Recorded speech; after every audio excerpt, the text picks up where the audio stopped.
care, lead, innovate, motivate, balance. These 5 tenets reveal ways of creating a more profitable and customer-centric pharmacy. What will you discover when you climb with RMS? Good morning, everybody, and welcome to Climb. My name is Brad Jones. I'm the founder and CEO here at Retail Management Solutions, and it's my pleasure to welcome you to the June Climb event. With me, as always, is our co-host and our Director of Operations, Brandon Bolesky. Good morning, Brandon. Good morning, Brad. How are you today? Doing pretty good. How about yourself? Great. We have another exciting event today, so why don't we start with you just telling us a little bit about last month? Absolutely. So last month featured a deep dive panel on chronic care management. Doctors Thea Blystone, Travis Wolf, and Kathy Campbell shared some essential knowledge on services like diabetic self-management training, weight loss counseling, telehealth, and other clinical services. So coming up today, we're going to be talking about credit card processing. We have 2 experts joining us today to answer some of the most frequent questions we receive about credit card processing fundamentals. This session will cover industry terminology, how to read your processing statement, and some other really important things to know about processing industry overall.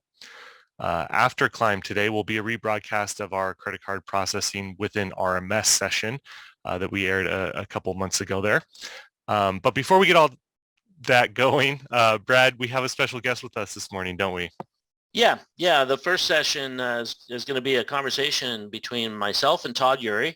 For those of you who don't know Todd is the founder and CEO of the Pharmacy Podcast Network, which he started in 2009.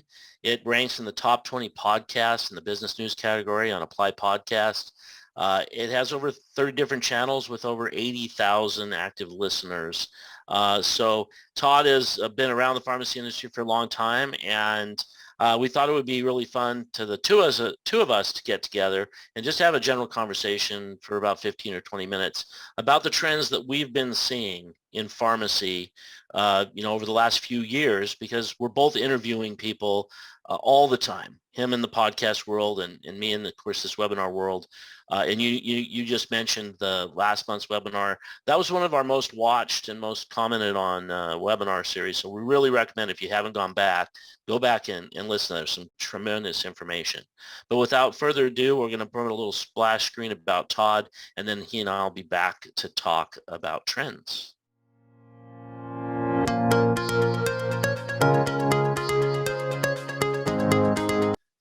Welcome back, everybody. With me, Todd Eury. Todd, it's great to see you. Looking forward to seeing you this summer, too, in the coming weeks. Great. I tell you what, I have been in that way of thinking about our industry and not being able to see people that I look forward to seeing. So we went through 2 years of not really being with each other. So 2022 has been a back to the conference, world, and I've been taking advantage of that. I know that you and I are going to meet up at the Cardinal Health Retail Business Conference, the RBC, and that's going to be in Vegas. And then we're going to see each other again at Dr. Lisa Fast's conference, Diversify RX, the Profit Summit, which is going to be in the Gaylord, Grapevine, Texas. So I'm looking forward to both of those, Brad.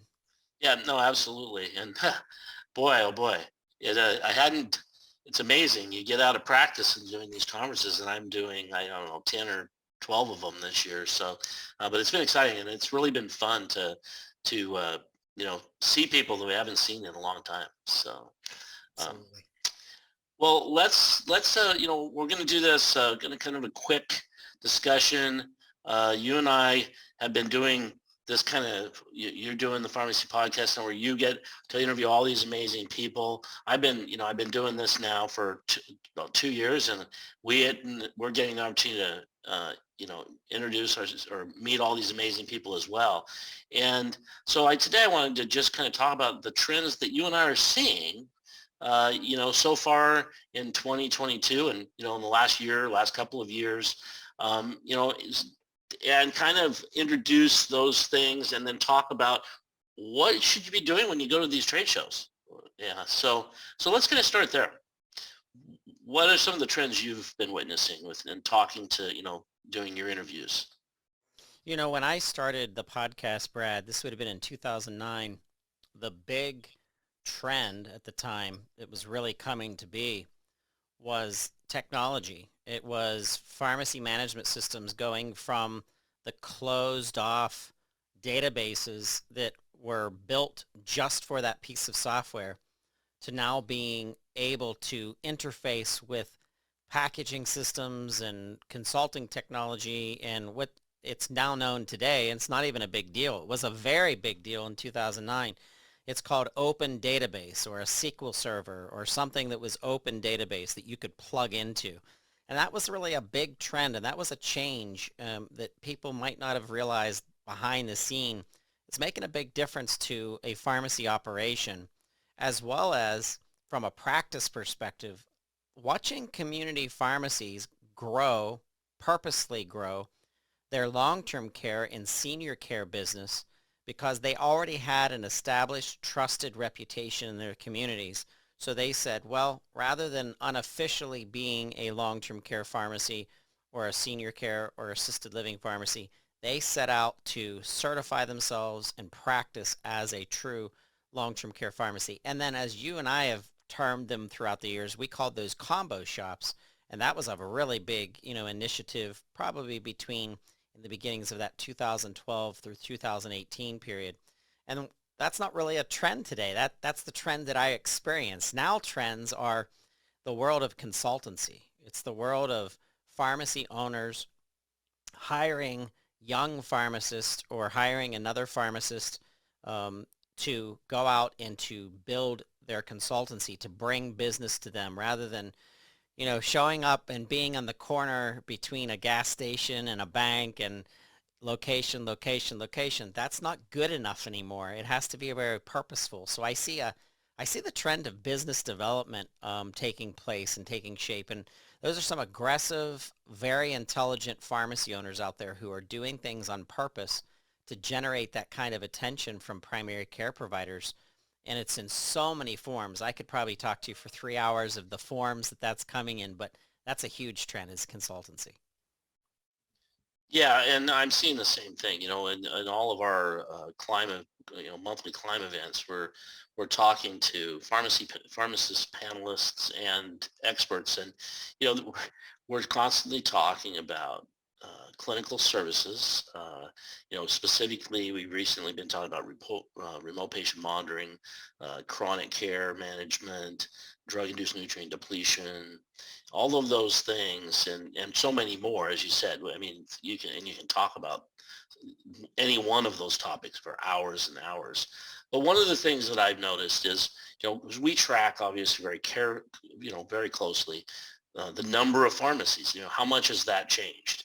And it really hasn't dramatically shifted. There's a lot of people think that independent pharmacy is on its way out, and that there's a lot less than there used to be, and that's actually not true. The numbers haven't changed dramatically. They've gone a little bit down, but they're not dramatic. But what they do and how they do business, that has changed very dramatically. In the 23 years that I've been doing this and, that we've been in business, it's incredible the change. But, when I look back to my parents and my grandparents, yeah, wow, it doesn't look anything like that anymore. So yeah, those are the kinds of things that I'm seeing as well. I see the numbers change very, very slightly, and I agree with you. In 2004, there were about 22,000 independently owned community pharmacies out there. Now we're at a strong 19,400 plus, and they come and they go. And I think that is more about the demographic of our pharmacy owner than it is necessarily about the war that we're waging with how things are paid for and it being intense to the prescription rather than it being intense to the value or to the literal outcomes that pharmacists are helping patients reach based on the services that a pharmacist gives. And of course, it may not be the focal point right now, but it's quickly becoming the focal point that community pharmacy owners are looking for and are securing new revenue sources that give them an ability to give more services back to their patients in the form of you've touched on these things: remote patient monitoring, supplement and consultancy to those supplements. That, for example, erectile dysfunction. Well, if you start splitting hairs as a scientist and as a pharmacist, you start digging into people's diets, people's nitric oxide in their system, different things that are happening, how pharmacists are leading after meeting with their psychiatrist or the patient meeting with their primary care physician. Now they lead in chronic care management for the mental health initiatives, and how pharmacists are helping their patients deal with behavioral health issues, and how testing can come back to that. Testing is becoming huge in community pharmacy. We see blood testing systems through companies like Babson Diagnostics. We see pharmacogenomics in testing your patient's DNA and what they can or cannot absorb as designed. And we see immunizations and how that's expanding. So, Brad, if you're in the community pharmacy space and you're not getting ready to sell, and this is something that you feel that's thriving, and it's a big part of your community, and many times, more than not, your community pharmacy is the leading healthcare destination within your community. So having these other services attached to your pharmacy and building an educational-based reputation as a healthcare provider in those sectors that you want to dig into: supplements, PGX, immunization, pain management, birth control, family planning, fertility. I mean, there's a bucket, and there's no limit right now, which is the exciting thing for me as someone who hears from the experts. There is no limit into what a community pharmacist and pharmacy owner can do at this point in healthcare, more so than when I started in 2004. Well, absolutely. I mean, you didn't hear about these things at all in 2004. The opportunities are immense, and I think that's the thing that I've really enjoyed, having these panelists come on. These people that aren't just experts in saying, well, you should do this next. They're doing it, right? And they're wildly successful at doing it, and they're making money doing it, and they aren't focused any longer because they can't make money focusing on moving a pill from one bottle to another bottle. Right, those days are over. And so you have to do the things that you were just talking about. And we're seeing very, very successful pharmacies doing that, but you have to evolve. And I think that's true in every business, right? You've had to evolve since you started the podcast network in 2009. I know in 23 years of doing this at RMS, we don't look the same as a company. We have to continue to change. If you're not changing, you're going to perish. And you mentioned you said if you're not getting ready to sell, but I would argue even if you are getting ready to sell, if you're not doing these things, the value that you're selling for is going to be dramatically less than the people that are. So unless you have it inked right now, you should probably still be doing these things that your listeners are hearing when they're listening to your podcast, and our listeners are hearing when they're listening to the panelists on our webinars. That's very true. And I think where you're touching and what you're bringing to the table as a technology provider to the community pharmacy has taken RMS to a whole nother level. The intelligence and the people that you have coming on Climb, for example, really they practice what they preach. You're bringing on people who have gone through the diligence of changing their existing business models in order to deliver something that's going to take them to the next level. And that's something that we should talk about, Brad. And it's not comfortable to change. I don't personally enjoy change. I do like talking about new things in pharmacy, so that aspect is good. But having to go from being a podcast to a public relations agency or to an electronic digital content development agency, that is expensive, and that is a huge investment that I'm making for the future for our publication and for our network, so that we're no longer the Pharmacy Podcast Network. We're the Pharmacy Publishing Network, and it's about publishing supportive documentation in the form of continuing education, in the form of business planning, in the form of collaborative study between physicians and pharmacists in order to become the next gen pharmacy that's going to be here and is going to continue to grow. And that in itself is the concepts of what Climb has stood for, which has been why we've been so excited to be partnered with you for some time. And it's why you and I choose the type of conferences that we invest in, because these conferences are so expensive. Absolutely. But it's so worth it when we go to organizations like the Retail Business Conference that makes things very intimate for their member and the types of speakers and education that they bring.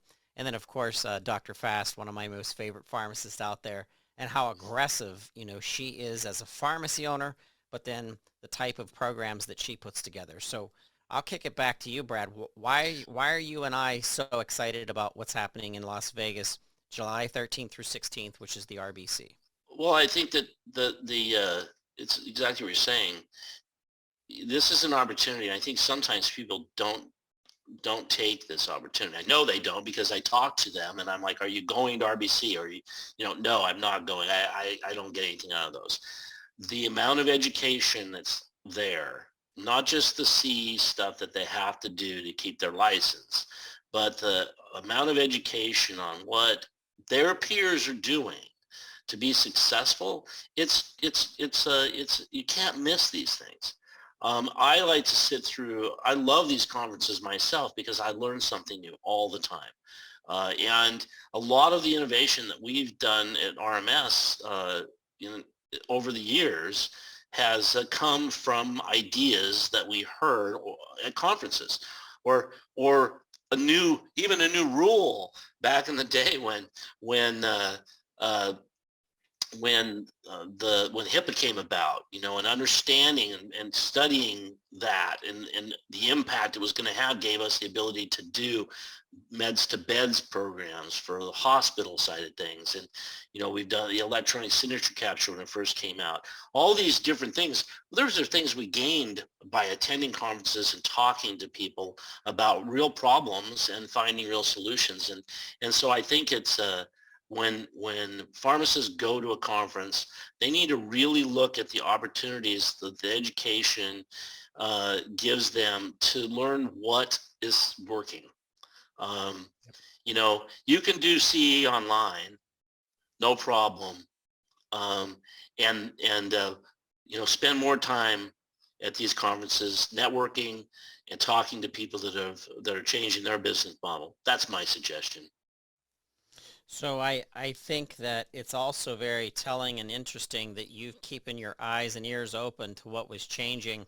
The prep and the technology advancement of the RMS mobile, where you could go outside and check out a customer, that didn't seem as important the time that it was released than the time that it was released and we hit the pandemic. And Right. it was like, oh my goodness. So those 2 to 5 years it took for you to roll out something that back then seemed almost novel or sexy technology, or hey, look at this thing RMS is doing. This is kind of cool. You can walk outside. All of a sudden the pandemic hit. It was no longer an option. It had to happen. It had to be Yeah. part of the infrastructure of a community pharmacy. That's the way that you think, and that's the way that the champions of our industry, our community pharmacy owners, they have to bolt into those ways of thinking. They have to take, what can I be prepared for today, just in case there's a issue or emergency in the future.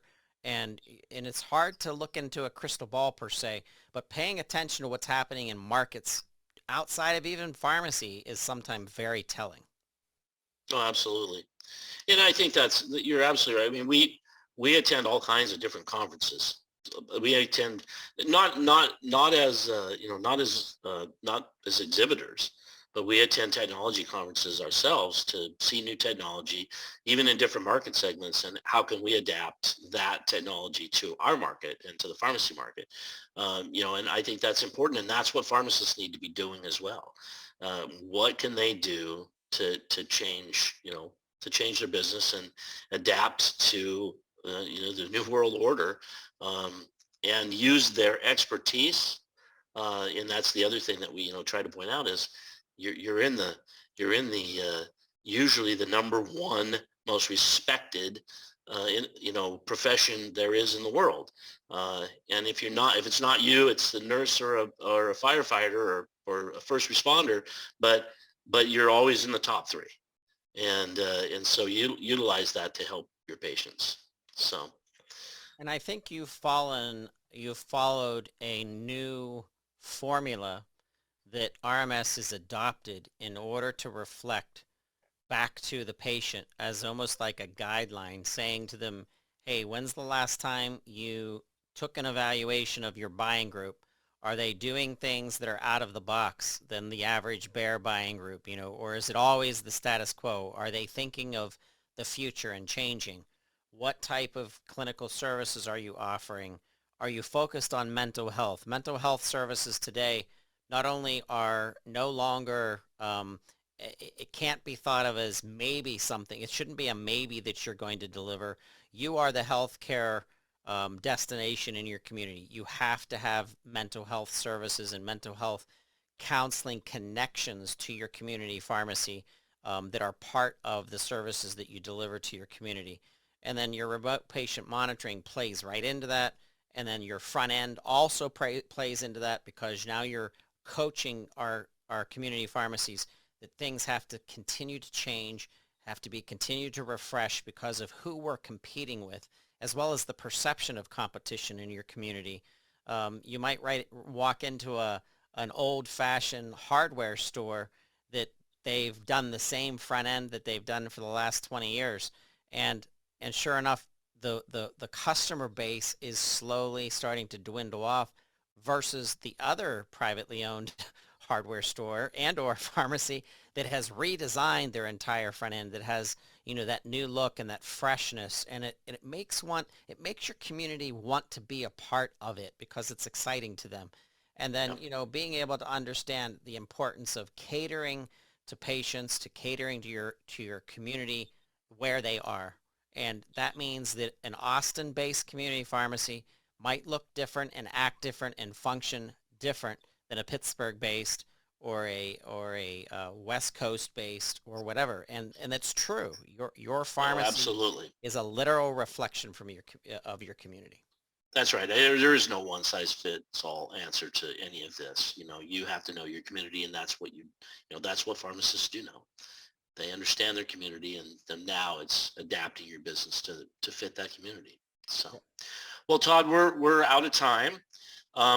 So I very much appreciate you being with us today, and it's exciting. We'll see you next month, and you're going to be at our booth doing a couple of interviews. Right. And we're going to be embedded in the RMS booth. We're so excited about that. If you are going to RBC, please reach out to the Pharmacy Podcast or RMS or both. You can reach us on Twitter. You can reach us on Instagram. You can reach us through LinkedIn. We're excited about this event, and we want to do something more for those attendees. So put us on assignment. Say, hey, I want to have a conversation about X.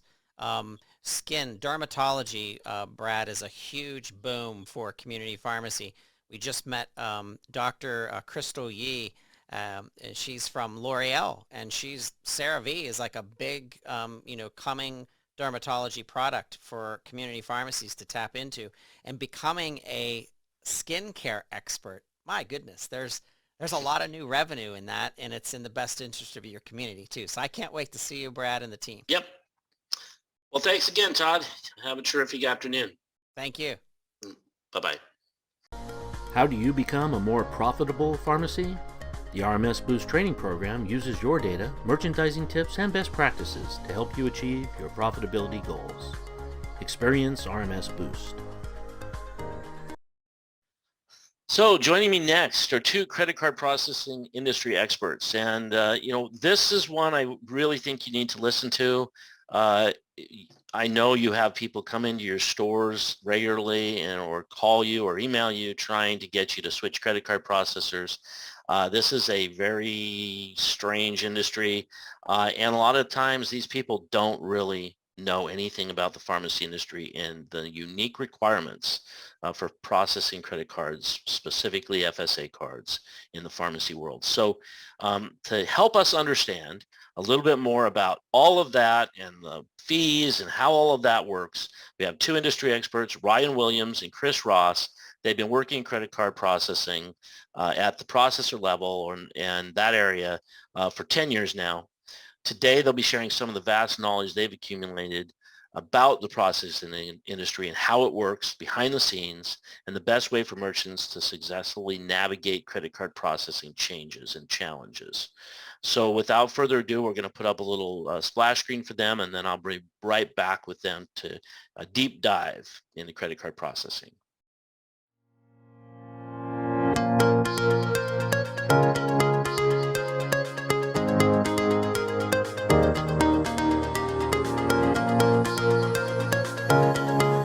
Welcome back, everybody. Welcome, Chris. Welcome, Ryan. It's a pleasure to have you at Climb. Yeah, thanks for having us. Yeah, appreciate it. So, boy, this is exciting stuff we're about to talk about, right? One of business people's least favorite things in the world, credit card processing. But it's incredibly confusing. We look at statements and can't ascertain what they mean or what kind of a deal we're really getting. There's a lot of charlatans out there that are peddling credit card rates and things that aren't really true. We see it all the time. We have customers call and say, hey, this guy came in and promised me the world and it's so much a better rate than I'm getting. But when we really do the deep dive, it isn't. And so today what we're trying to do is teach everybody more than may ever want to know about credit card processing to make it a little bit easier for them to understand what's happening. So let's just get started. I think you guys wanted to start with some common credit card processing terms. So why don't we start there? Yeah, that sounds good to me. There's 100 different terms in credit card processing, but some of the biggest ones that you guys will want to know or be aware of. One is interchange. Interchange is just a fancy industry term for wholesale cost. It's actually what the card issuing banks will get paid. These interchange rates are the same for every processor, every credit card processor out there, no matter where you go. Interchange is the exact same. So that is a standard point. There is also Visa, MasterCard, and Discover, which we refer to as the card networks. They take a cut as well, but a smaller cut. And then there is your credit card processor who takes the smallest cut. Those are kind of the people involved who get paid. Ryan, are there any other terms that you wanted to cover on here? Basis points, anything like that?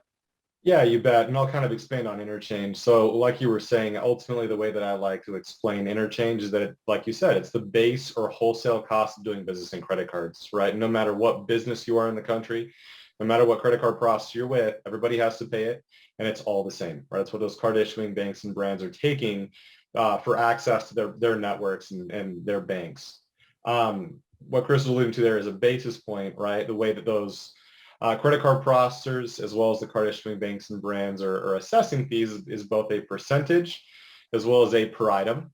A basis point, right, is 0.01 or 1/1000th of a percent.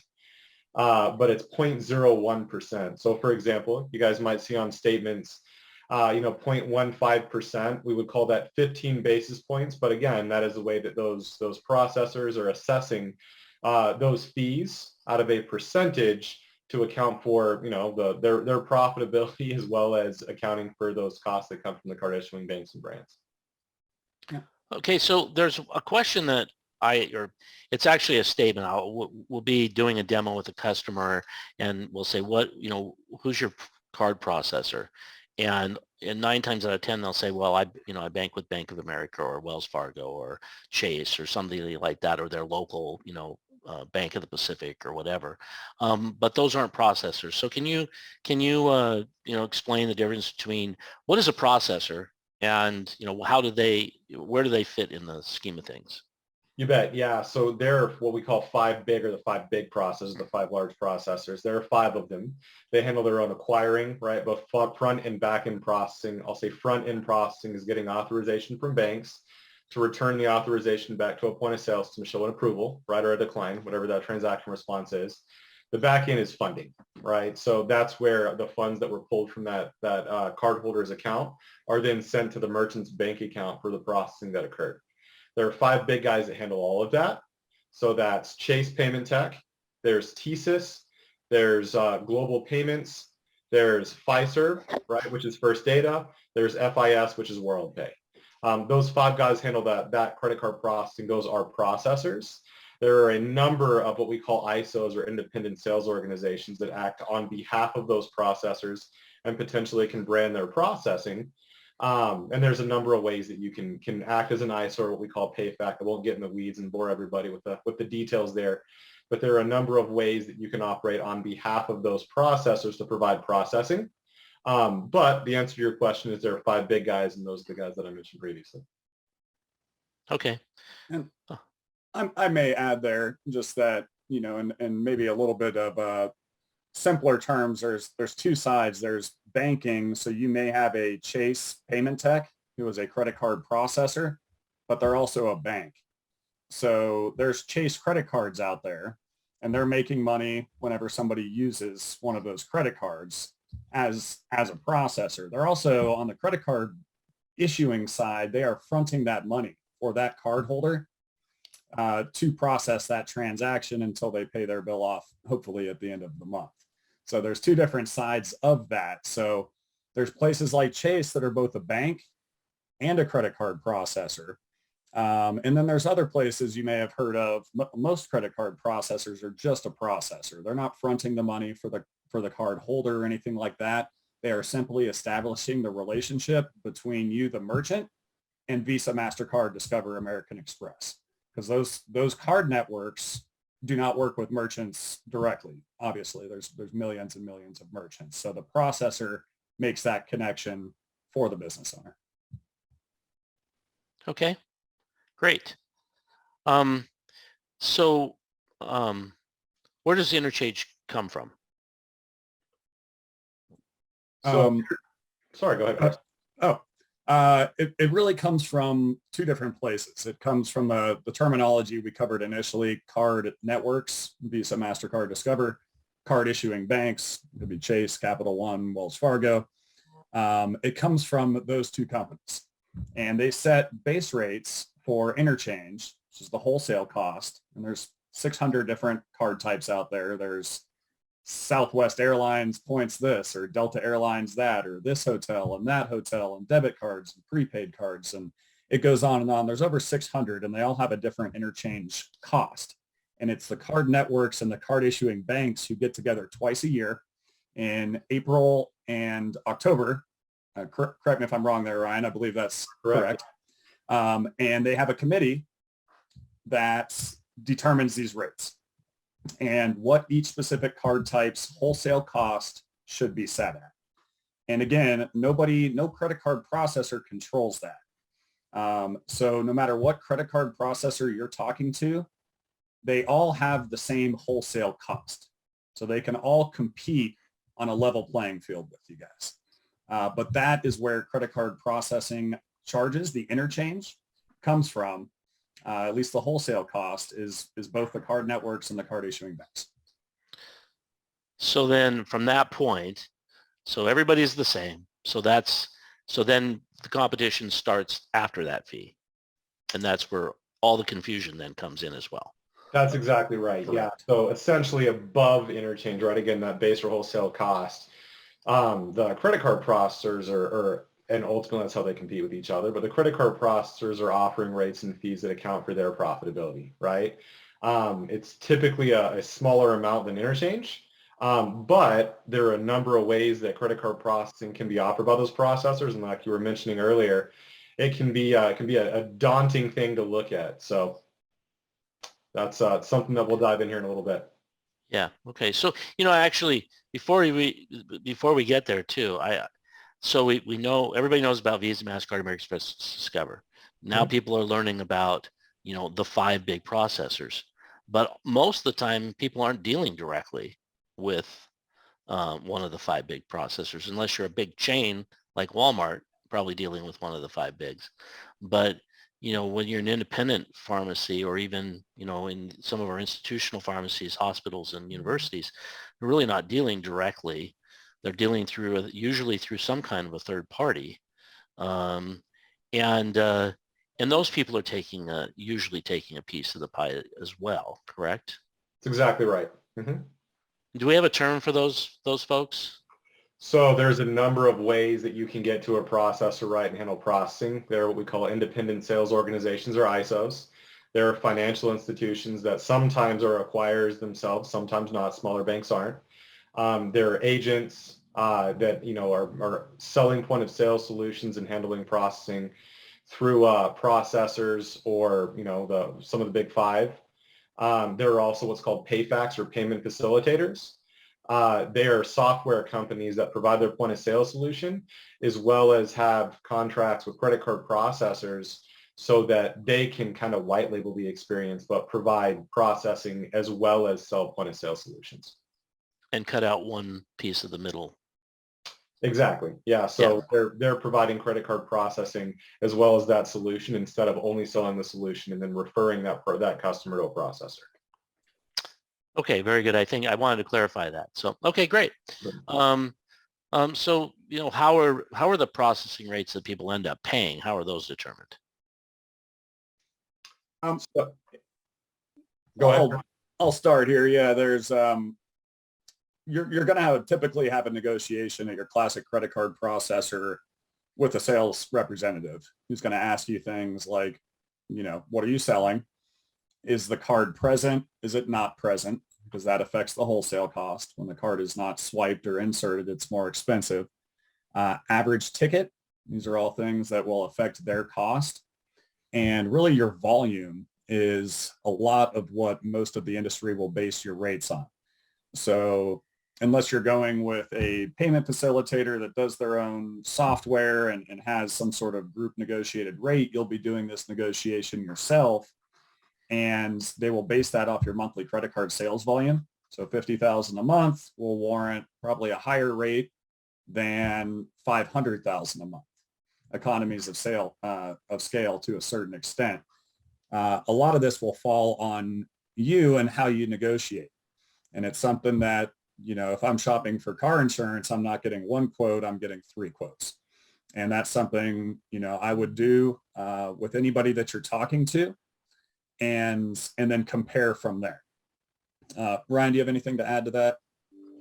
No, that's exactly right. And there are a number of ways that that credit card processing rates and fees can be offered, right? From what we call a tiered rate and fee structure, to a flat rate and fee structure, to what we call interchange plus, right? It's that base or wholesale cost, and there's a small markup above it. We'll go into the nuance about that in a little bit, and we can even share some statements where those rate and fee structures are reflected. But that is how those rates and fees are typically offered by those processors. Or typically on a case-by-case basis. It's not that one processor has one rate for everybody.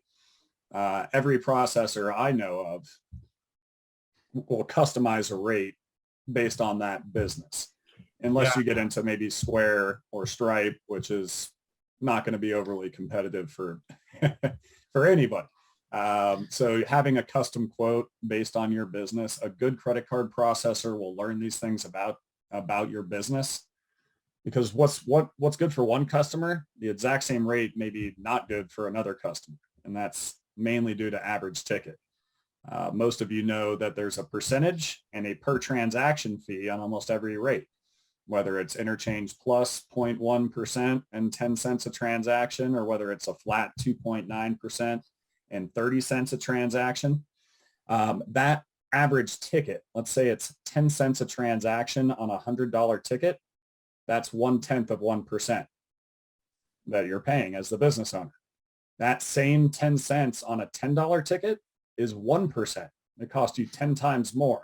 So a good credit card processor will ask these things like average ticket to develop a custom quote for you. Yeah, and Brad, to refer it back to what you were mentioning earlier, right? These credit card processors as well know that they're competing with each other. And something to keep in mind is that they might come to you with a rate and fee that sounds phenomenal, right? And build you a comparison that shows you that they're going to save you thousands and thousands and thousands of dollars a month, when in actuality, they might be adding additional, what I call fluff fees, right? They're adding these additional fees that go on top or in addition to your rates and fees that account for the profitability they lost. So something to keep in mind as well, and I think you can get that through shopping like Chris was mentioning. But something to keep in mind is when you're having a rate and fee offer, the rate and fee is not the only thing that you should be considering. Yeah. And don't take the first offer that you're given. Negotiate. If I sign up within the next week, can you go this much lower? Sure. Things like that. Don't take the first offer that's given to you, like most things in life. Okay. Well, and I think just going back to the starting point of interchange too, realizing that the different types of cards have different rates, right? So back to your point that what works well for one business might not work as well for another. That plays a role as well. Does it not? It absolutely does.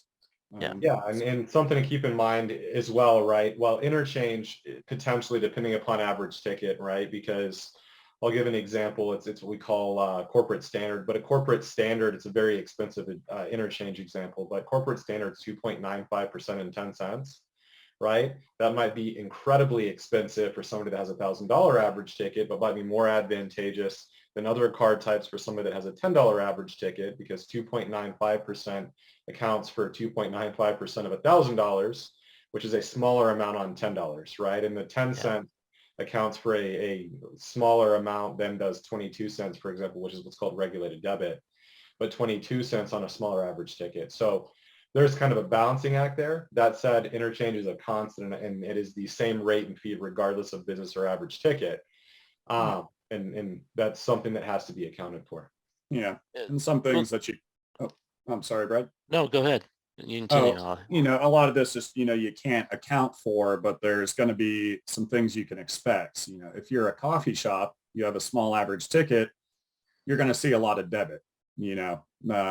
People use debit cards on $5 and $10 transactions. Now, a Best Buy or an electronics store selling flat screen TVs, I want to get my airline miles or I want to get my hotel points. I'm going to use my rewards card in that situation. And some rewards cards and corporate cards can eclipse 3% as the wholesale cost. And nobody controls that. Some debit cards, most of them are 0.05%. But there's per transaction fees. A lot of that you just can't control. What you can control is the rate that you're offered and considering the average ticket. How much are those pennies? If it's a 25 cent per item offer on a $10 ticket, that's 2.5%. And that's not good. If know you're a small ticket merchant, you need to be focused on the pennies. If you're a larger ticket, you need to focus on the percentage. Well, and that brings me to I get this complaint, or I hear this from merchants all the time. Why do you need my, just give me your best rate. You don't need to see my previous statements. But I think this discussion explains why that is so important. It's not that they're trying to, that the processor or your agent, whoever you're speaking with, is trying to rip you off and not give you a good rate. They're trying to ensure that they know how to quote based on what your average ticket is and what your volume is. Yeah. And I know, firsthand the impact because I watch these rates and I know what our rates are because our average ticket is so high. Mm-hmm. Our average ticket is well over $1,000, and that really hurts. So anyway, so folks, that's why you're being asked that. And now I do know that some processors ask for 3 months of statements and others just ask for one, or different agencies and organizations. What would you recommend? Because it seems like if you're doing 3, you're getting a better average. Yeah, so when you're looking at 3, essentially what they're looking for is an average, but seasonality, right? How that processing volume changes over those months. typically what I ask for is the most recent statement, right? I want to see what their most recent statement is, because while sure, there's some seasonality, the important piece is the average ticket. And I can't imagine with the seasons that that's going to change for one specific business. Okay. The reason I say the average ticket is important is exactly what you were just referring to, as well as Chris was, right? You want to make sure that you're building a rate and fee structure around the business and the ticket, because those rates and fees are assessed on a per transaction basis. But I typically, and I do this as for kind of an easy thing for merchants, right? I don't want them to have to dig through a bunch of files they have. But if they only have one statement, they can provide one statement. Absolutely. Provide your most recent statement. If you want us to take a more in-depth look and you want to provide 6 months of statements, absolutely. But at the very, very least, right, we would only need to take a look at one statement so we can understand what their most recent processing amounts are.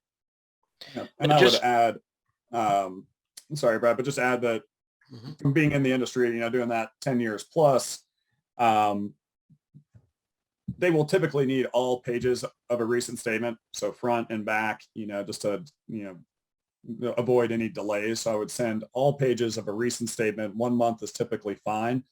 But if you're talking to 3 different processors, send the same statement to all 3 different processors. Any legitimate processor will take the time to do a cost comparison for you. And then you can have 3 cost comparisons, see how they line up, and make your decision from there, or at least take the next step. So. And the follow-up question I started to ask there was if let's say that you're a business that's incredibly seasonal. For instance, you have a huge summer tourist season where you make, significant amount more money over a 3 or 4 month period versus in the winter. Does it make sense to bring that up? Would that significantly change anything potentially? It would only really need to be brought up. One, you don't want to show them a statement in an off season that has $2,000 of processing in it, because you'll probably get a rate that's based off of that volume. The ethical thing to do, I would say, is be forthright and say, I am seasonal and this is what my annual volume is. And I can show you one of my higher month statements, because that's really going to have the most data in there for them to do a quality analysis. And and Ryan, I could see you were wanted to jump in there as well. Yeah, absolutely. So, that's the person, the sales guy that you guys are going to be talking to, right? That should be some questions that they ask. That said, when they're going over rate and fee offers, absolutely kind of give them a holistic understanding of the business. There's some seasonality, right? That said, my average tickets remain the same. It's not more expensive 1 month and less expensive some others, so that they can build that rate and fee upon, again, the average ticket, right? But understanding that the volume that they may be seeing in one statement isn't indicative of the volume that you would experience in a year, right? Or even in your busy months, so that they can build, again, that rate and fee structure around your business specifically. And, good sales guys and good credit card processors should be asking those questions, again, so they can understand the business, so that they can work as a partner with you and build rate and fee structures that are tailoring to your business. So they're acting ultimately as a business partner, not just a credit card processor that's focused on generating revenue. Yeah. And if you divulge information like that helps the processor, you can get helped in return, because if you're seasonal where you need the account shut down 6 months, you need to bring that up to them and ensure that account can be suspended and you're not being charged during months you don't need the account. Okay. Well, and I think this is good stuff, because I think a lot of us, when we're doing this, we just want to give as little information as possible, because I think our thinking is we're divulging information, giving you the opportunity to charge a higher rate, because we're just showing you what we're getting charged, and you go, oh, I'm just going to beat that by a little bit. But that's not really what's going on, at least if you're dealing with reputable people. Exactly. And if you're talking to multiple different people, you'll know who's doing it and who is not. Sure. And that's really where it's kind of a fine line. Any processor should be able to give you a quote, as long as you can intelligently answer volume, average ticket, the way you're processing the cards and what you're processing the payments for. They can quote you with that information. But if your information strays, once you start processing from that could be an out for them to alter the rates. So it's a slippery slope. Definitely. Yeah. And something to keep in mind, and I know that you guys probably have some bad taste in your mouth from some past experiences with credit card processors. I'm in the industry, right? And Lord knows I have. So it's definitely one of those things where you go out and you shop, right? Same like Chris was saying, you shop for insurance, you shop for cars, go out and shop and make sure that you have a reasonable offer that you're happy with. You can get a better understanding of what those offers are from getting a few offers and having different conversations. And I call it my spidey sense, right? But your spidey sense can get a good feel for what's being offered and what you feel comfortable with, and you can go from there. But it's always good to make sure that you're shopping as well as getting a good understanding of what you're being offered. Absolutely. So we've ascertained, we know now that obviously Visa, the brands are making money, and we know the processors are making money. Who else is taking a cut of these fees, and are they adding to, or how are they doing this? So the three big pieces I'd say that are getting a cut, if you will, right, are the card brands themselves. So Visa, MasterCard, Discover, American Express, the card issuing banks, the guys that are providing the cards to you that say Visa or whatever that is on it, right? And then the credit card processor. So those are the three big pieces that are pulling those funds from your account, right? And then those funds are split out to the pieces and parties that are supposed to get their different pieces, right? Interchange is accounted for its cost. Your access fees and assessments, which is part interchange, goes to the card issuing brands or the card brands. And then the rate and fee that you negotiate, right, above interchange, which can be accounted for in a number of ways. But the rate and fee that you negotiate with that processor above interchange is then taken and passed on as revenue to the card processor or the credit card processor. And so if you're buying through an ISO, the processor is actually paying the ISO a piece of the pie. Is that what's happening then? So the ISO actually is taking a piece of that pie, and they have cost that comes as being partnered with those card or credit card processors, almost like card brands, credit card processors, right? They take their piece and they pay the credit card processor whatever their contractually negotiated cost. Okay. Right. And that also around half a penny per transaction. So it's negligible in those cases. It's dependent upon, agreements and contracts they have with them. But in merchants, you guys are not going to have to really be a part of this. It's definitely good to have an understanding of where everybody's going or all these funds are going. But the credit card processor should be negotiating rates and fees with you that account for all of that, right? That's Gotcha. not something that you guys should have to negotiate. That's accounted for in the rate that's being offered. Okay. And go ahead.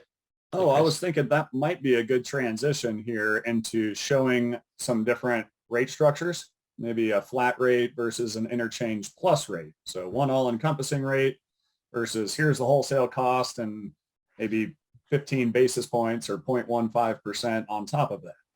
Because those are the two most common ways to price, and that's how the credit card processor is making their money. And that's the only thing that you as a business owner can negotiate. Okay. But I'm sorry if I cut you off there. No. But I felt like it was a good transition. It is a perfect transition. So, and you're going to show some statements, right? Is that what I think Ryan has some here. Yeah, so I'll pull some up here. The first statement that I'll show you guys, and can you see that there? Not yet. There it's coming, I think. Here we go. Perfect. So the first statement I'll show you guys is an interchange plus rate and fee structure. While the industry kind of shifts around, interchange plus is a very common rate and fee structure, right? And something to keep in mind is that credit card processors, at least some predatory ones, will come at now. Sorry for just a sec here. The statements are blacked out. At least that's what I'm seeing. Yeah, so I've blacked these pieces out here. Oh, okay. Very good. Specific information. I want to make sure that we're keeping merchants. Always something that we focus on is keeping merchants' information private. Sure. I want to make sure we're doing that here. But before I jump into this, something to keep in mind is that it's good to understand that there are different rate and fee offers that can be provided, right? The reason for that is I have seen in the past where there are credit card processors that come in and might see that you have, a flat rate that's, 2.25% and 25 cents. They can come in and make it seem as if they are offering a like rate and fee structure where they're completely changing rate and fee structures to something that potentially could be more expensive but looks better, right? So interchange plus is the example that I'll show you guys here, right? On the statement, it can be seen that you have, close to 0.25% here for Visa, MasterCard, and Discover. American Express is more expensive. The reason for American Express traditionally being more expensive is there is increased cost because American Express is their own acquirer, right? They really negotiate their rates and fees, and typically they're more expensive, traditionally speaking. And Ryan, to go back to your definition earlier of basis points, what would these look like in basis points? So this is 26 basis points here, right? Or 26/10 of 1%. This is 40 basis points for American Express. Again, American Express is traditionally more expensive. And again, the reason for that is there's increased cost for the processor. They have to charge a higher rate because they have to pay those costs to American Express, which is more expensive. But this is the markup above interchange, right? So this is purely what the credit card processor is charging. None of this would go to the card issuing banks or brands. This is the markup above that base or wholesale cost or interchange. You can see that down here by these being listed. You have different specific line items, and it should be shown on credit card processor statements, but specific line items that show you what interchange is. For example, this is a Visa card. This is Visa interchange, but they had 7 of these transactions showing $695.49. Then the cost being on that, right, the rate and fee assessed against that would be 2.35% and 10 cents. This is strictly interchange that's passed back onto the card issuing banks and brands.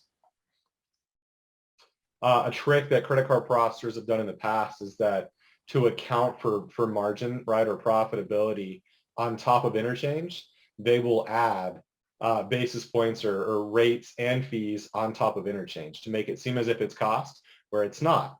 And Chris can show you guys something here in a second, but these interchange rates and fees are listed, right, on the internet. You guys can always go out there and literally Google interchange costs so that you can match that to what your statements are, so you can spot check to see if they are marking those up or not. They shouldn't be, right? That's not something that credit card processors should be doing these days any longer, but it's always something to be cognizant of to make sure that you are indeed getting the best offer and there's not any smoke and mirrors that are happening. If somebody were doing that, is it illegal? What are they breaking some rules? What are they doing? So I wouldn't say that it's illegal. I'd say it's predatory, right? As a matter of fact, there was some I would say bickering. I'll say it lightly. Some bickering between credit card processors, where they were in arguments against each other to make sure that some were not doing that where they saw that they were. Those arguments have since petered out, and that's where I'm saying the industry as a whole is moving towards not marking up interchange specifically. There are different ways that they can account for profitability, but they should not be doing that by marking up interchange. Okay. But it does still happen. Occasionally. That's really interesting. And there's easier ways than double checking interchange. And I can share that screen if you want, Ryan. And then anybody listening to the call, we can share these links upon request. But I'll just share a quick actually, Ryan, before we do that, will you please go back to the statement? I want to find one of those interchange rates there so we can cross-reference it with Visa's website. Yeah, we'll do it live. If you scroll up to the top, let's see, sometimes the common ones are up top. Okay, so Visa, VS, CPS, small ticket debit. Okay. So I will take back control of the screen, or take control. And while he's looking this up, guys, I know this definitely isn't the sexiest or most fun stuff. Sorry to bore you guys with numbers and details, but it's definitely something that's good to know. So, and these are the links, we can share, but this is Visa's website. They are the interchange rates. We were looking for small ticket debit. So let's see here. CPS small ticket debit. So we see 1.55% and 4 cents. And Ryan, if you will check 1.55 and 4 on that statement. You bet. Yeah. So here we go. matching at 1.55% and 4 cents. So that way you can jump in there. You can see there's no markup above interchange. And you can have some comfort in the fact that they're just passing on that true cost, right? As they should be, but passing on that true cost. And there's easier ways to do that or to monitor your account on a monthly basis, which we'll cover here in a bit. That just takes a couple pieces of information.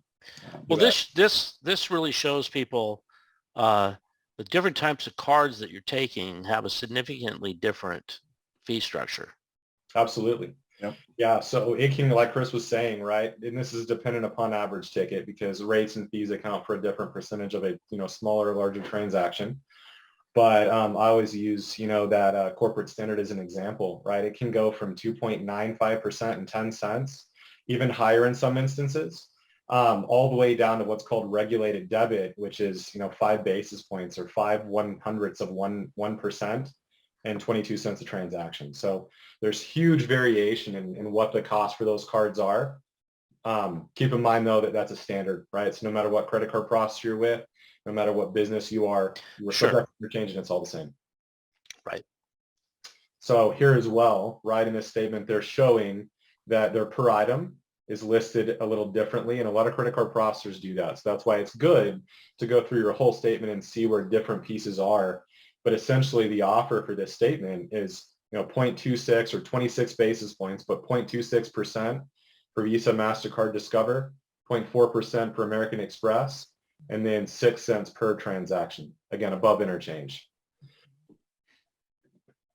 Something to keep in mind as well is, and this is a pretty clean statement. I wanted to use this because I didn't want to have to bore you guys with going through every little detail in it. But this is, again, what we're calling, potentially a fee that accounts for different revenue, right? So while your rate and fee might sound phenomenal, and this is competitive, right? They're not doing that here. You might have different fees, for example, one of these that are credit card processor controlled that account for revenue. So you might have a batch fee that's 10 cents. You might have, a monthly fee that's $75, right, for access to their gateway, which is something they control. Or, there's a number of fees that can be added, but always keep an eye on the additional fees that are being charged in addition to your rate and fee, because that can really nickel and dime you to the point where you don't have a competitive, effective rate anymore. You're paying a lot for it. And Ryan, before we move into the effective rate, can you do a quick summary so we can reel it back in terms of there's 3 people that get paid typically.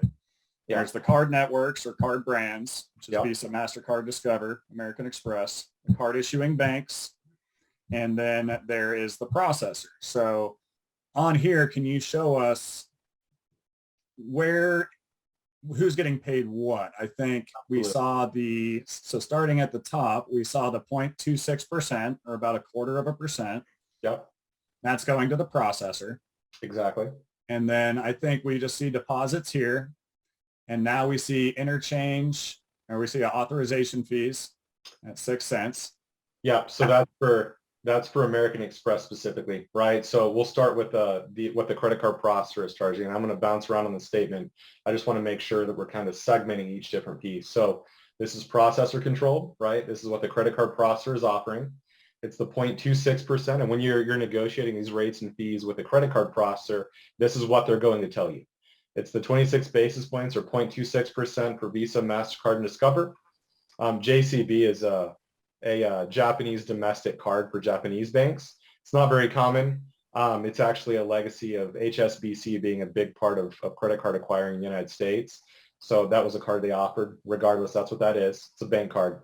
American Express being 0.4%. And then you can see American Express again being 6 cents there. And 6 cents here for your Visa, MasterCard, Discover bank cards, right? So the credit card processor is offering a 0.26% and 6 cents. Right here is interchange. So that's that base or wholesale cost we're referring to that goes to the card issuing banks. All of these are assessed against the same cards that the credit card processing rates and fees are. But I think it said interchange at the top of that section, right? So it's easily identifiable. Yeah, interchange fees and American Express program fees, which ultimately is American Express interchange. Okay. They detail that a little differently, but those are the same. And then if you come down here, you see your access fees and assessments. These are what the card issuing banks are charging. Again, it's part of interchange, or I consider it part of interchange, but this is the third piece that goes to the card issuing banks themselves. And then lastly, and this is kind of what I was referring to, these are additional fees the processor is charging, right? That should be negotiable, but this is another way that they can account for revenue so that they can then be more competitive with their rate and fee offers. Gotcha. So obviously this is a touch complex unless you're familiar with it. And I know we want to talk about effective rates as another way to monitor your statements as a business owner on a monthly basis. Are my rates going up?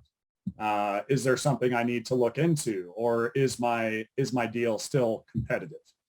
So let's talk about that just for a second.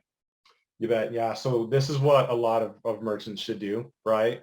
You guys should be looking at your statements and ways that you can see that, your rate and fee is going up and down is dividing your total fees that you've paid the credit card processor, which should account for all that, right? Interchange, the card brand fees, and the markup above it the processor's charging. You divide that amount by your gross sales that you had in the month. In this example, it's $111,430.08. That gives us an effective rate of 2.69%. And that is your bottom line. Essentially, if you're looking at payments that you're making, that's your APR. That's your 2.69%, and that's what you're paying for all of your fees for credit card processing. Different effective rates would be, competitive, more competitive or less competitive, depending upon, average tickets and volumes. But in this example, right, that's not a horrible effective rate.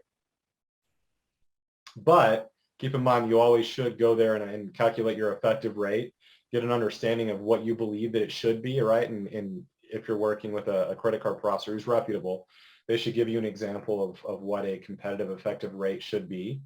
But always make sure that at least you have some consistency in what your rates and fees are by dividing your fees by your gross sales in any given month. They should be close to the same every month.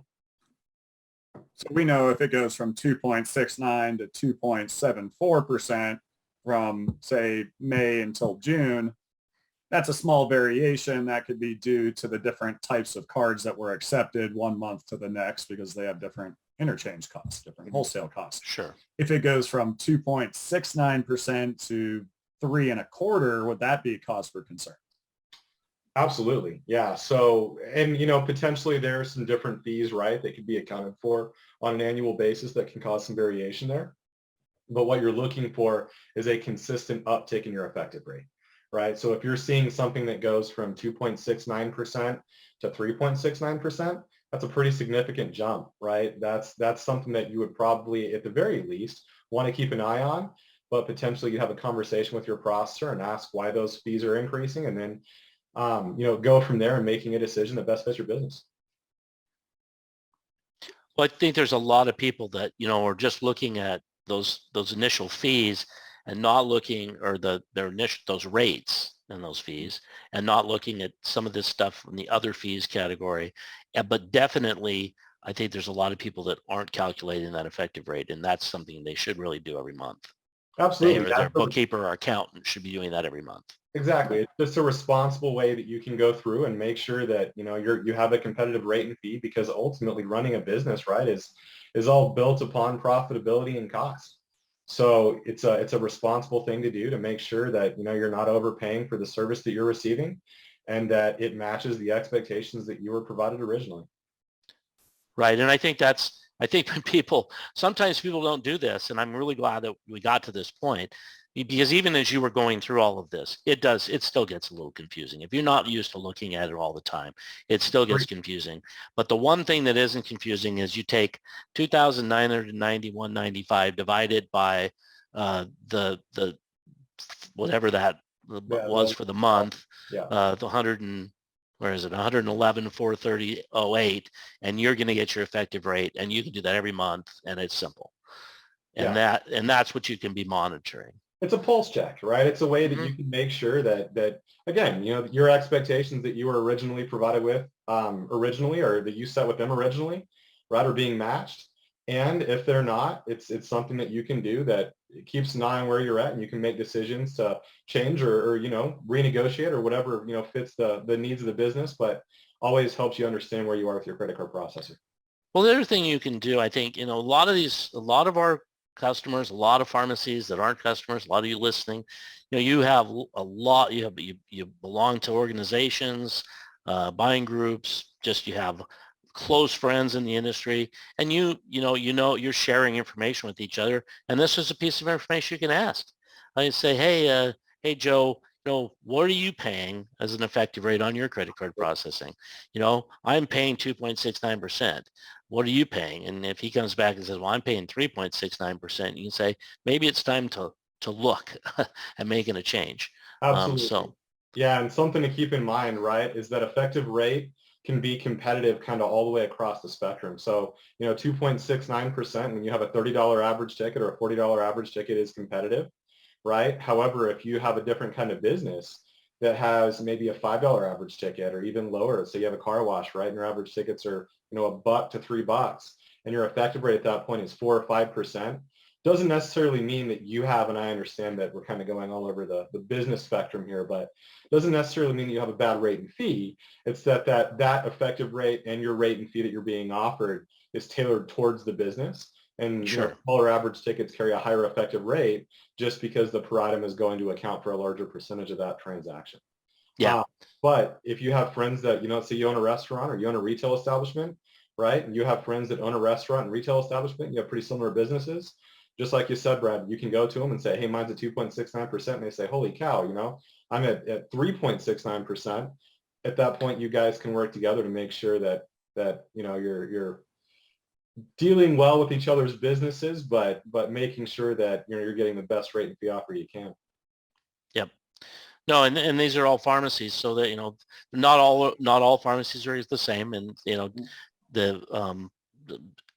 there's obviously a lot of variance there as well for average ticket size, but it's a starting point, and I think this is a great number to be looking at. So yeah.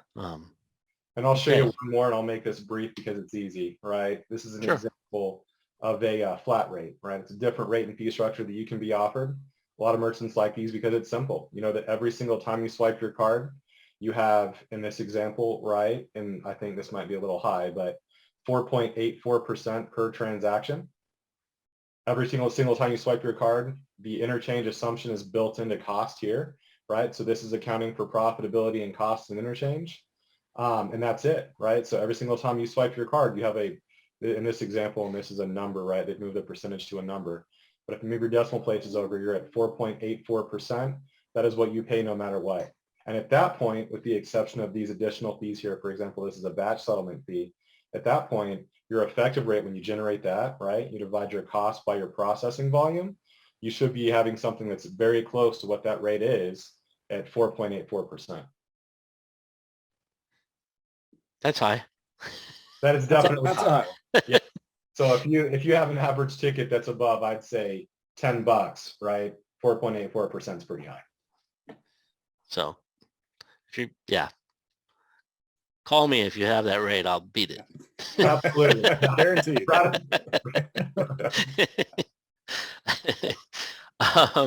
So let's see.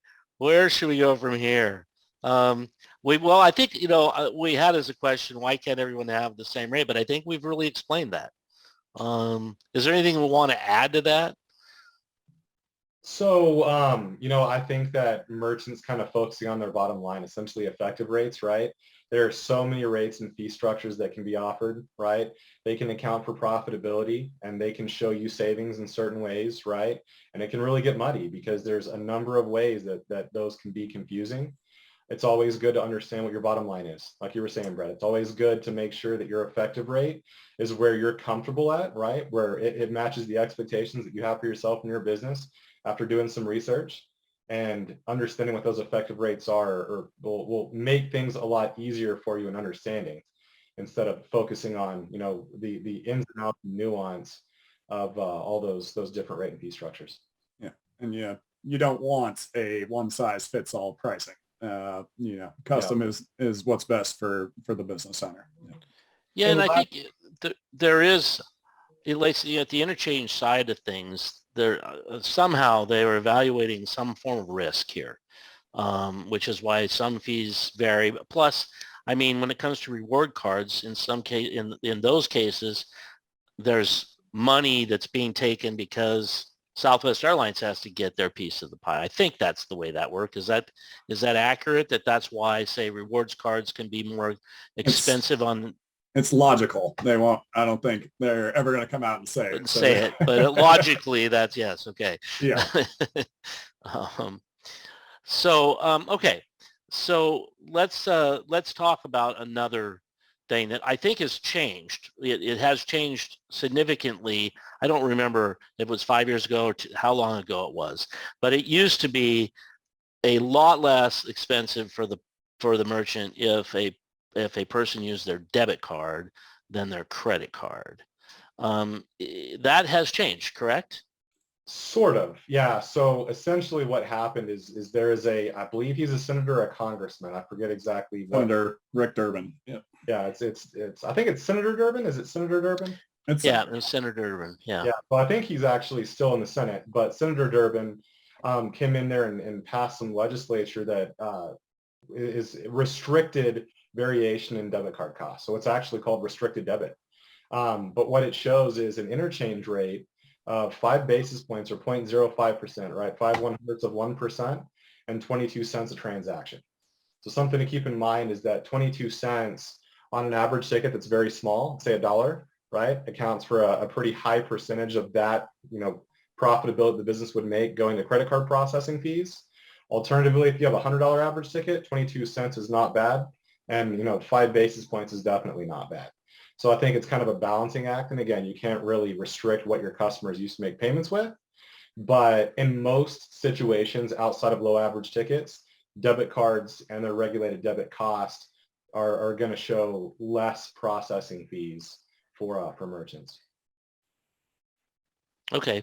So then encouraging, so if somebody presents a debit card but they don't put in a PIN number, yeah, does that change things? That's a point of clarification. PIN debit is almost all debit cards are regulated debit. That's what the Durbin Amendment did. It regulated the cost. So 95% of them are all regulated to the 0.05% and 22 cents. So no PIN debit doesn't really help you from a cost standpoint, but it does help you from a security standpoint. Obviously, the likelihood of not in the pharmaceutical world, I don't think there's too many stolen cards being used, or I hope not. But it's just more of a security aspect, because you're not going to get any chargebacks with PIN debit, almost never. Yeah, and Brad, if you have your customers, or if you guys, right, look at the card network on the back, it might say something like Pulse or Maestro. Those are debit networks, and those debit networks, regardless of input method, be what we call signature debit, right, where you don't put your PIN number in there, or PIN debit, so long as it's going through those networks, would carry that regulated debit fee. Now, right, there are ways that go outside of that. Potentially, you could have a debit card that doesn't go through those debit networks, that isn't then assess that regulated debit, which is actually one of the ones that we were just looking at, that 1, 5, 5, and 4 in interchange. Those can be subject to different interchange costs, and I feel like I'm kind of muddying the waters a little bit. But depending upon the card network, right, whatever those card brands or the card itself is processing through, that is how that rate and fee is assessed, and that's how it is determined, as if it's small ticket debit or Durbin regulated debit. Okay, so just to clarify, because this question does arise, is it doesn't really make a difference, with the exception of security, whether they use their PIN number or not. If you just process it straight through as a credit card, it's not costing you anything extra. I wouldn't say anything extra, but it's a minuscule percentage on a minuscule percentage of the debit cards. So gotcha. It's nothing that is noticeable from a cost perspective, but from a security perspective, absolutely. Okay, great. That does clear. I think that's the point that gets people very confused. So that's the bottom line of it. Yeah. Okay. What about surcharges on credit cards. We're seeing it. You definitely see it at the gas station regularly. We're offering discounts for cash purchases instead of, using their credit card. What do you think of this? A sound strategy? Any rules that they have to follow? Anything like that? You bet. Yeah. So what you're referring to there is called cash discounting, right? And you can surcharge so long as you're matching the expectations and the rules that the card brands themselves are placing, upon merchants and processors. With what's called cash discounting, right? You can absolutely charge more, and that is up to business, right? It's a certain percentage, but you can absolutely charge a little more to try and account for credit card processing costs if a merchant chooses to use their credit card instead of cash, right? The piece that is important to remember there is that you have to provide an alternative form of payment. So you can't just increase your costs if they use a credit card while not providing them the ability to pay in another method, for, in this example, cash. But so long as you provide another payment method, you absolutely can, charge an increased amount for those services so that, you're accounting for credit card processing costs. Now, can you exceed the fees? Is there a rule on you can do this, but you can't exceed, the fees that you're being charged, or is there no such rule? So there is a rule, and to be honest with you, the rules change. So I don't want to speak towards the different car brands and be wrong. This is advice that I give the merchants. If you intend to do that, make sure you're doing your due diligence, right? Different car brands have different requirements. So make sure that you're going in there and you're doing some research into those car brands to make sure that you're matching the requirements those car brands have and you're not exceeding the amounts that you're charging. But they definitely limit the amount that you can charge above what the good or service that you're providing is, so that, you're attempting to recoup those costs. Something to keep in mind as well is that it's a rate and fee. So the higher amount that you're processing, the higher the cost is going to be, right? But you're still generating revenue, and you absolutely have the ability to do that if that's something that matches your business model. Let's see. We're getting really close here. I know we're getting close to running out of time as well. So let's see. We've talked about the surcharges. We've really seen the statements already, so I don't think, do you have anything else you want to talk about with the statements, or any other fees or anything of that nature? No, right? And every credit card processor is going to have all kinds of different statements, right? So one of the things that's easy to do is generating and calculating that effective rate. Yep. So that you can get like I said, it's a pulse check, right? You can get a good idea of what you're paying overall. That's essentially your APR. And that you can then speak to your processor regarding that, or you can make an informed decision as to how to best guide your business when it comes to payments based upon that. But it's always a good point of reference to use the effective rate. Okay, Chris, do you have anything to add? No, but just thanks for putting up with us here. I know it's like watching paint dry sometimes, learning about credit card processing, and it's complex stuff, but yeah, there's some simple things in there you can do to help protect yourself with finding the right partnership, somebody you can trust, shopping around before you sign up, and monitoring your account on a monthly basis are the best ways to protect yourself, and really the most of which is in your control to do. So, but yeah, thank you for the time. We do appreciate it. No, I appreciate you, both of you, spending the time. And you're right. This isn't exciting stuff, mm-hmm. But in a world where we're trying to save money anywhere we can, percentage here, a 0.5% there, or a 0.25% or a 0.1%. I mean, that all adds up. And so I think this was great. There was a lot of really terrific information in here, and I appreciate you both taking the time to join us today. It's been a pleasure. Absolutely. Thanks, guys. Thanks, yep. guys. All right. Bye. Batch multiple prescriptions into a single bag in Will Call. Then scan one barcode at checkout. No forgotten prescriptions, no wasted time, and best of all, Will Call by RMS is crazy easy. Well, thank you all for joining us today. Keep an eye open for the Climb newsletter that's going to be coming to you from Karen shortly here. And also please share this event, share the videos, share the podcast.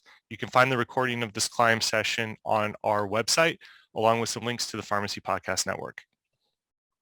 Yeah, and I'd just like to add my thanks as well. And thank you, Brandon, as always, for joining us. And thanks to my team for putting this together. And thanks most of all to all of you that listen. And please, like Brandon said, share, share, share. Thanks, everybody. Stick around for the After Climb event to talk a little bit more deep dive into our credit card processing here at RMS. Cheers, everyone.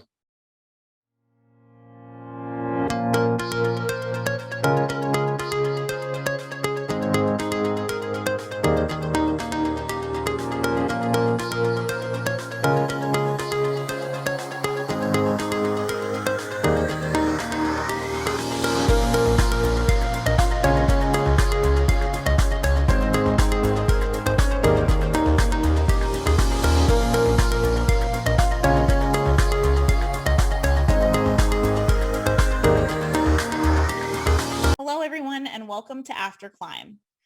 I'm Karen Deckard, the Director of Sales and Marketing here at RMS, and today we're going to be talking about your RMS credit card processing options.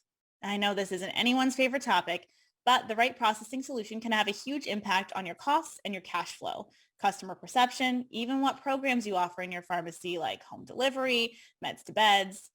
My goal today is that you'll come away from this presentation feeling a little more comfortable with some of our processing terminology, and if you're considering a change anytime soon, you'll have a better idea of what to look for and what to look out for. So we've got a lot to cover, and I don't want to put anyone to sleep, so let's go ahead and just dive in.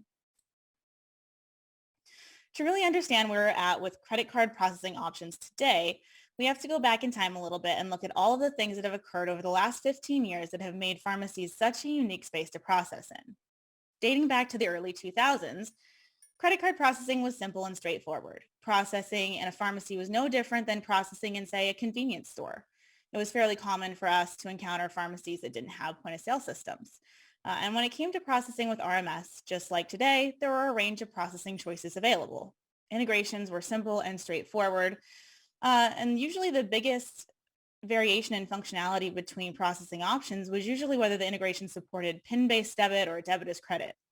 From the outset, we tried very hard not to place restrictions on who our customers could partner with for credit card processing. A customer could hunt for the best rate, find the partnership that made them feel the best, and usually be good to go. So needless to say that if this was the world we were operating in today, I wouldn't be giving this presentation. So what changed? In 2007, the IRS created IIAS, or Inventory Information Approval System standards. These standards were meant to more tightly control what your customers could purchase with an FSA or HSA card. In other words, they realized that some people were going into pharmacies and spending their health benefit funds on beauty items or gift department items. The honor system wasn't working, so they created IIAS standards. In order to comply with these standards, the Special Interest Group for IIAS standards, or CJIS, was born. They created certification procedures that would allow merchants to accept FSA cards under the new regulations. This process, which still exists today, requires a point-of-sale system and a credit card processor that are certified with CJIS. Now, as I mentioned at this point, it's not unheard of for pharmacies to not have point-of-sale systems. So in addition to full IIAS certification processes, the 90% exemption rule was created for pharmacies whose sales were made up of at least 90% eligible products. Based on the original eligible products list, this was a good chunk of independent pharmacies. With a little help from their credit card processor and a short form on CJIS, pharmacies could bypass the requirement for point of sale. Unfortunately, it didn't work very well. Many card brands wouldn't accept transactions from exempt merchants, and we still encounter this issue today. So what IIS standards really started was a narrowing of the options pharmacies had to choose from when it came to credit card processing. Not only did they have to have a POS system, they needed one that was certified with CJIS. Then they had to select a credit card processor that was certified with CJIS and certified with their point of sale provider. Now today we have CJIS certifications with a wide range of processing companies, but not every processing solution supports IIAS standards, especially as we get into some of the newer processing service gateways. IIAS also limits what comes to market and when for pharmacies, which we'll talk about a bit later on. Importantly, CGIS and IIAS are still a factor, despite significantly smaller eligible products list than we had in 2007. Outside of the certification, processing representatives need to understand IIAS standards and be able to navigate CGIS. Next, I want to talk about PCI compliance. It's a term you probably hear fairly regularly. Maybe it means something to you, maybe it doesn't. But we can't have a thorough conversation on credit card processing without at least briefly touching on what this means and how it plays into our options and solutions. PCI stands for Payment Card Industry Compliance. PCI is a set of regulations, standards, and requirements put in place for the secure processing of credit and debit cards. It is the card brands, so Visa, MasterCard, Amex, their response to the data breaches that plagued merchants, resulting in stolen card data and fraudulent transactions. Every merchant is responsible for their own PCI compliance. And what this looks like for you really depends on a number of different factors. What payment applications you use, your point of sale system, what your processing solution is, all of that. For merchants with a lengthier PCI self-assessment process, we really rely heavily on the credit card processing company to advise merchants. So again, some expertise is really important here when you're selecting a processing relationship. If you're not compliant, you're probably paying a non-compliance fee from your processor. And if you were to experience a breach, you could be severely fined or lose your ability to process credit card transactions altogether. The other piece to PCI is that hardware is certified under PCI regulations as well. And those certifications have set expiration dates. So this is just another limiting factor on what processing solutions we can use and the hardware we can sell, because everything has to be PCI certified. Now, let's fast forward a few years. We've come to terms with IIAS standards. We're getting more comfortable with PCI regulations. It's more difficult than it used to be, but manageable. Then along comes EMV. Europay, MasterCard, Visa, chip and PIN, whatever you want to call it. EMV isn't new technology, even when the payment industry announces their intent to migrate processing in the United States to it around the 2015 mark. At this point, it's been in Europe for since the early 90s, I believe. The purpose of EMV is to prevent credit card fraud. That little security chip that we all have in our cards now prevents somebody from creating a duplicate of your credit card and then using it, assuming they use it as a brick and mortar merchant that uses EMV technology. EMV was highly misunderstood when it came out, and still today there are some misconceptions. So let's clear those up really quickly. EMV does not prevent against the data breaches. It wouldn't have prevented the major card data breaches that we all grew used to hearing about in the early 2000s. EMV is not a requirement. You don't have to have it. You don't have to be able to accept chip and PIN cards as a chip and PIN. You won't get fined for not having EMV technology. However, if you process a chip-enabled card as a swipe transaction and that transaction is disputed by the card holder, you accept liability for that transaction, otherwise known as a chargeback. While it's not required, EMV is now standard for all of our integrations, meaning we can't set you up on a new credit card processing account without it. Also, interestingly enough, EMV is kind of where IIAS standards came back around and caused some problems. Processors had to certify hardware solutions to be EMV compliant and essentially code brand new solutions. And this, it costs money for everybody. And because pharmacy solutions were a small piece of that puzzle for them, and they required the addition of IIAS processing capabilities, most companies tackled those last. EMV compliant solutions that pharmacies could use came to the market much later than pretty much any other retail vertical. Some processing solutions never do it at all. So now you might be seeing a trend. We've started with a retail vertical that wasn't all that different to do business in than any other, but we've slowly narrowed down to a pharmacy credit card processing solution it has to be very specialized. It's a very specialized segment of the market. So now that we've set the stage a little bit, I want to talk about encryptions. First, we're going to talk about the thing that actually does what most people think EMV does, which is end-to-end encryption, or E2EE. E2EE virtually eliminates chances of a data breach, card data breach at least, by encrypting the card information at the time of entry. Customer card data never touches the point of sale system, making this a much more secure processing solution. However, E2EE does not protect against physical card skimmers. It is standard on all of our current integrations here at RMS. You can't implement a credit card processing solution, a new one at RMS, without this basic level of security. The next encryption item is validated P2PE, or so validated point-to-point encryption. Validated P2PE is the same basic technology as E2EE. It works the same way. However, validated solutions have gone through a rigorous process to be vetted and certified by the PCI Security Standards Council. They're the folks that kind of govern PCI requirements where all the certifications go through.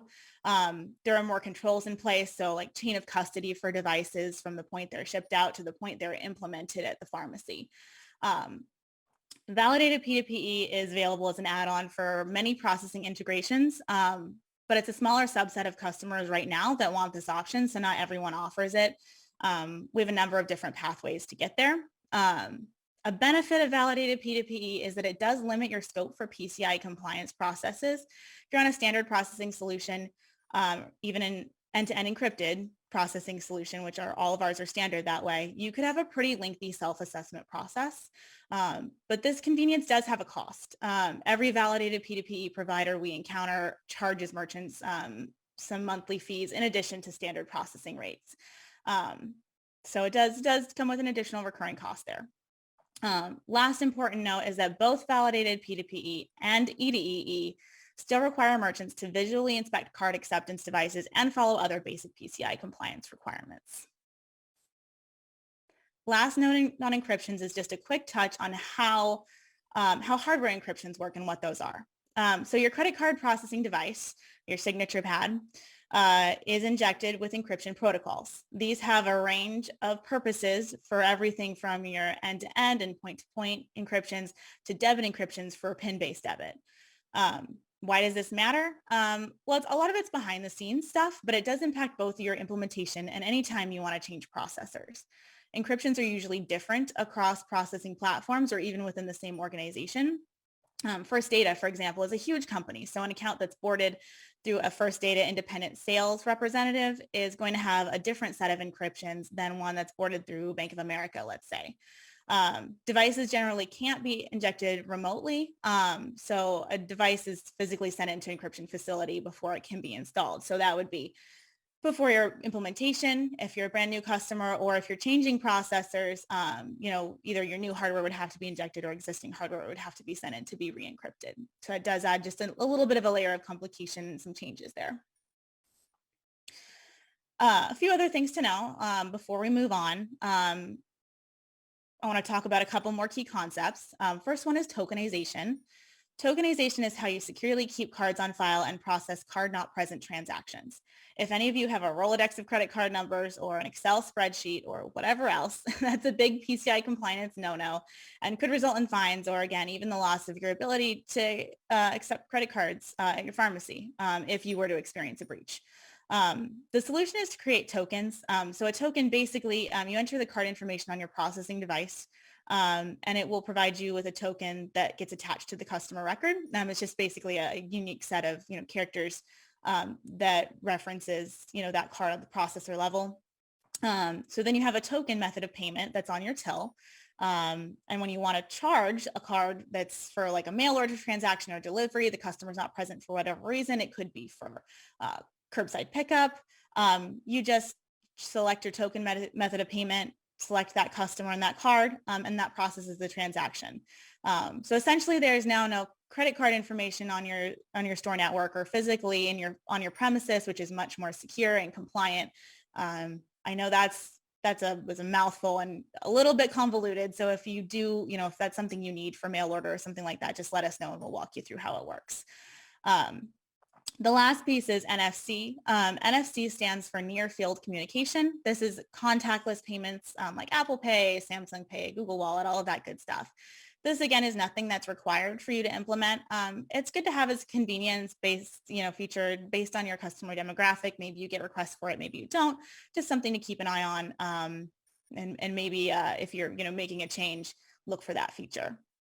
Both of these options are available on a broad range of our integrations. So they're fairly standard.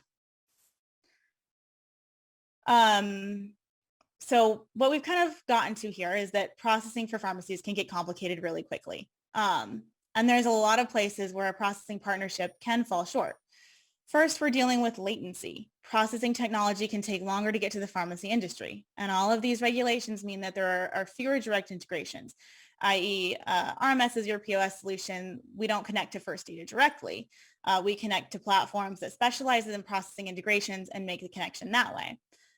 This additional layer, it simplifies things and opens more options overall, but that added layer does mean more people having to get involved for anything new, and it just takes a bit longer. Then there's the problem that there are a lot of processing representatives out there, and to put it simply, not everyone can support a pharmacy. I know that they'll tell you they can. I know they'll tell you they've probably worked with RMS before. They probably haven't. But you probably get solicited by processing reps on a regular basis. Here's my cautionary note. If your processing representative doesn't understand the concepts we've talked about today, those are red flags. Often we run into implementation roadblocks, meaning they can't set up the account up, properly. It does have to have very specific parameters to integrate not only with our system, but to be compliant and work with CGIS and all of that good stuff. So if we don't receive the right encryption keys or important account info is missing, it creates some unnecessary frustration. Our team, we pretty much always, we almost always get past it because our team that handles these transitions is very persistent. But there's probably another option that avoids all that frustration out there. Bottom line, just give us a call before you sign any agreements so we can review everything with you and make sure it's going to be smooth, because credit card processing is necessary for your business every day. And it's one thing that we don't, we want it to be smooth and easy. Now, as I mentioned, you're likely getting solicited by processing reps on a regular basis. That's because, I don't know, are you really happy with your credit card processing solution? Apathetic for it, it's there, you don't think it's charging you maybe too much money, or it's just working, so we're going to set it aside. But we do talk with customers looking to change processing accounts daily. We hear things like statements are confusing, hidden fees, that weren't there when we were initially quoted, lack of support post go live, rates that skyrocket, like my cable bill every 12 months when my new customer discount goes away. So how do we make it easy? Everything I've told you so far adds up to credit card processing not being easy. Our goal, of course, is to make it that way. So when we approach processing solutions, we want to eliminate some of the variables that we talked about today. Control areas where we see the most customer dissatisfaction, save you money whenever we can, but still maintain flexibility, because at the end of the day, it's your choice in your business. So here's how we accomplish that goal with our processing solutions. We have multiple integrations with processing platforms. This allows us to connect with most major processing entities. Most of these platforms have some licensing costs up front, and then everything else is covered as part of your RMS support outside of your processing fees after that. IIAS certification assistance is part of every implementation because FSA card acceptance is a must for pharmacies. So we're going to make sure that's taken care of. EDEE, the end-to-end encryption protocol, it's standard with all of our new integrations, as well as EMV and NFC. So in most cases, tokenization is going to be available, but not all processing integrations support it. So we just want to double check that if that's something you're looking for. We do offer validated P2PE. Again, multiple pathways to get there if that's something you need. Although, as I mentioned earlier, that option does add some recurring expense. We've covered a lot of ground today, and I just want to talk about one more thing that you might not have heard about yet. So we're almost there. Just bear with me. Even with so much of every setup standardized, we found a lot of our customers were still frustrated, dissatisfied with credit card processing issues. Unfortunately, most of those problems, like rates and customer support, were out of our control. So we decided to cut out as many variables as possible and moving parts as possible, and created RMS Pay. So with RMS Pay, instead of working with a bank or an independent sales rep for processing, you work directly with your RMS customer success manager. They know exactly the setup, exactly the integration we need to use. There's no back and forth. There's no question if it's going to work, it's going to work. And it makes that setup process so much smoother. Outside of that, though, one thing that, we really like is, being able to offer flat rate transparent pricing. And it's based off of your volume and your average ticket size, because those are really the factors that impact processing rates for you, or should impact processing rates for you. And of course, maybe the best part, support for RMS pay is just like your standard RMS support. It's 24/7. Our reps are there. Just give us a call. And of course, we have the standard processing packages that check all those functionality and capability boxes that we talked about earlier. So FSA card acceptance, of course, that's a must. End-to-end standard, you can go validated P2PE if you need to. Tokenization, NFC, EMV, all those are there for you. So if you're interested in the RMS Pay program, it's really easy to get started. Just send us a copy of your most recent processing statement. We'll decode it to figure out how much you're paying each month in fees and see if we can save you some money along the way.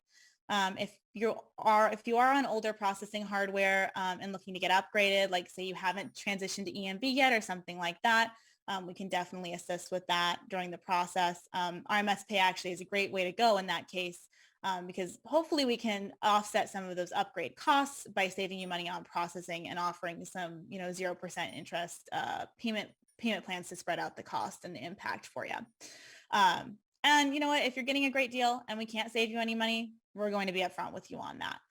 The whole point is to streamline processing, make it easy, make it less stressful, and hopefully put some money back in your wallet. Most of the time we can do that. Sometimes we can't. We just appreciate the opportunity to try. So if you're interested, just let us know. And that is all I have for you today. So thanks so much for hanging in there with me. I know this was a lot of information. We did cover a lot. So if you have questions about credit card processing options, need to get more in depth on anything that we discussed, please feel free to reach out to me or to anyone here at RMS. I can chat with you directly, or we can put you in touch with your customer success manager to take a look at your processing solutions. And any way we can make things a bit easier for you. So thanks again for tuning in, and I look forward to seeing you next time.